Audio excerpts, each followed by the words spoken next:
Greetings. Welcome to another episode of Will It Work? Today's recipe is by the amazing All Day I Dream About Food. It is a peanut butter protein muffin with some chocolate chips. Let's see how things go.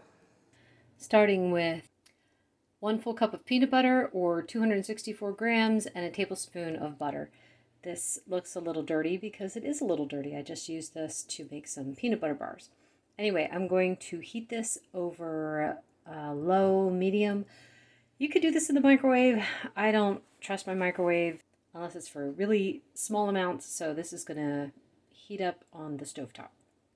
All right, so peanut butter is beautifully melted in with the butter. I'm going to add in the sweetener. It's supposed to be 1/2 cup of Swerve brown, but I don't like Swerve. So, and the brown sugar sweetener that I have is too strong for me to use 1/2 cup. So I realized I'm always flipping people off in my videos. I am so sorry. I do not mean to do that. Index finger, it's for pointing. Sorry, guys. So I will use a tablespoon of the allulose brown mix that I have. And then on top of that, I will pour in the rest with regular allulose until I get 1/2 cup. So pour that in, and a teaspoon of vanilla, and mix it all together.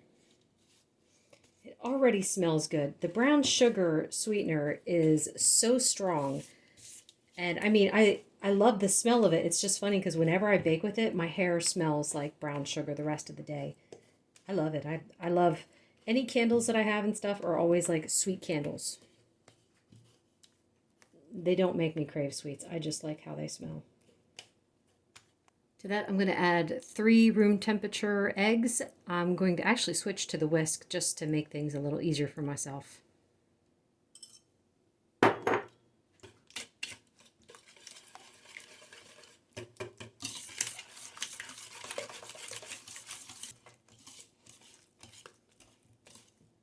Woo! That was tough. Reminds me of this peanut butter stuff that they used to put in sandwiches when I was in grade school.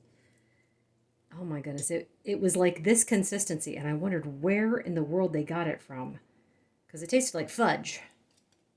Ah, yes, school lunches. They were so healthy. To that, I'm going to add, this is 1/2 cup of unflavored collagen powder, there I go again, finger. 2 teaspoons of baking powder and a 1/4 teaspoon of salt.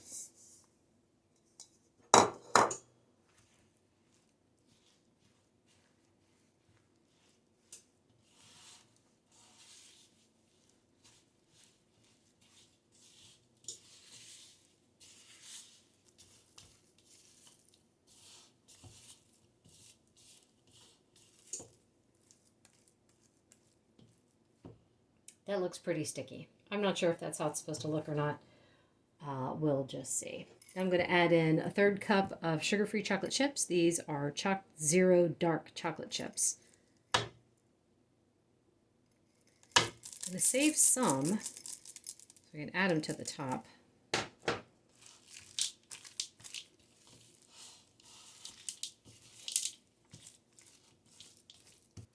I'm not sure how much to add yet, so I'm starting with a small amount of the scoop, and then I'll go back and add more at the end.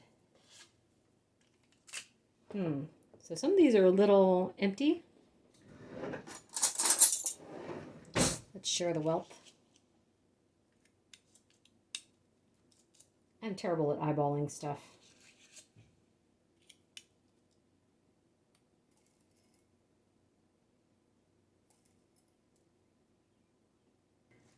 These are going to go into the oven.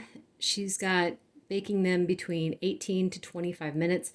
Oh, something else I want to point out. If a keto recipe tells you to use parchment paper, you need to use parchment paper. I have made that mistake and not done it. So, I mean, you can use parchment paper or the silicone liners. I decided to use parchment paper because green is like my husband's favorite color. So anyway, I'm going to bake them. I'm going to start checking them at 18 minutes and see how they look. So I stopped it before the 18 minutes went off just because I could smell. I mean, you can smell when peanut butter starts to burn a bit. I don't think they're burned. Hopefully they're just browned. I'm going to let them cool for maybe about 10 minutes and then I'm going to try one. It's been a little over 10 minutes. Let's see how it worked. This is why you want to use parchment paper. See how easy it comes off of there. Oh, the bottom is so dark. But look at how soft and fluffy it is. I was not expecting that at all. So let's see how it tastes. All right, I knew she wasn't going to let me down. It tastes like a peanut butter cookie. Honest to goodness, it's like a peanut butter cookie in muffin form. This is fabulous. The only thing is, yes, it is pretty dark on the bottom. So I think what I would do next time, I mean, there's a couple ways to fix that. I could either lower the temperature by, say, like 10, 15 degrees. I could put another pan underneath it. So like on the bottom rack, put a pan down there because that will help reflect some of the heat back. I could also try to bake it less time, but the consistency is perfect for 18, well, almost 18 minutes. Excuse me while I take another bite. Oh my goodness. My husband's going to love these. That is it for today. Yikes. Thank you so much for watching. And thank you, All Day I Dream About Food. If you ever happen to come across my videos, girl, you make the best stuff. Thank you so much for posting it. Bye.